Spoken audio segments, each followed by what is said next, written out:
घटना को लेकर यूरोपीय देशों ने नाराजगी जताई है। साथ ही कहा है कि ये बेलारूस की तरफ से की गई एक आतंकी घटना है।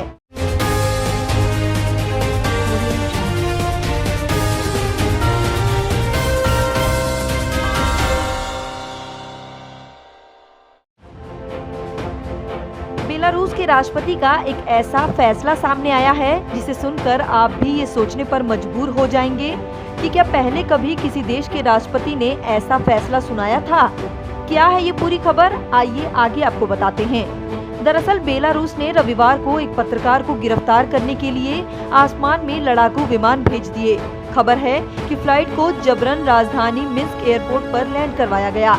इसके बाद रोमन प्रोत्साविक नाम के एक पत्रकार को गिरफ्तार कर लिया गया। हालांकि वहां की मीडिया ने इन आरोपों का खंडन किया है।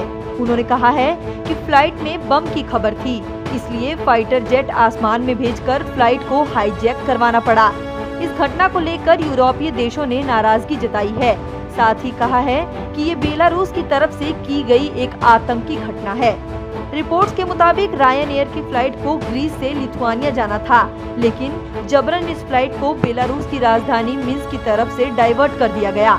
फ्लाइट को जबरदस्ती उतारने के लिए बेलारूस की तरफ से MiG-29 लड़ाकू विमान को आसमान में भेजा गया। आखिरकार 7 घंटे की देरी से ये फ्लाइट लिथुआनिया पहुंची। यात्रियों ने बताया कि फ्लाइट को मिन्स्क में उतारने को लेकर एयरलाइंस की तरफ से अजीबोगरीब वजहें बताई जा रही थी। एक यात्री ने बताया कि जिस पत्रकार और ब्लॉगर को गिरफ्तार करने के लिए फैसला लिया गया था, वो बेहद डरा हुआ था। कौन है रोमन प्रोत्साविक और क्या है ये पूरा मामला, आइए आगे आपको बताते हैं। दरअसल 26 साल के पत्रकार और ब्लॉगर रोमन प्रोत्साविक ने पिछले दिनों पोलैंड की एक न्यूज एजेंसी जिसका नाम नेक्स्टा के लिए काम किया था। इस एजेंसी का टेलीग्राम चैनल है। इसके अलावा ये ट्विटर और यूट्यूब पर भी दिखाया जाता है। ये वही एजेंसी है जिसने पिछले साल बेलारूस के राष्ट्रपति अलेक्जेंडर लुकाशेंको के खिलाफ विरोध के वीडियो दिखाए थे।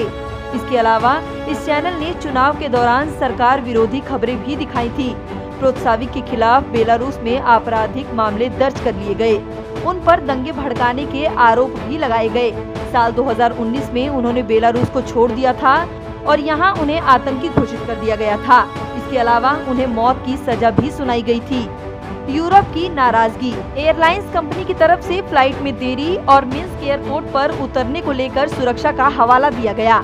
यूरोपीय काउंसिल की चेयरमैन चार्ल्स माइकल ने कहा कि सोमवार को इस बारे में चर्चा की जाएगी।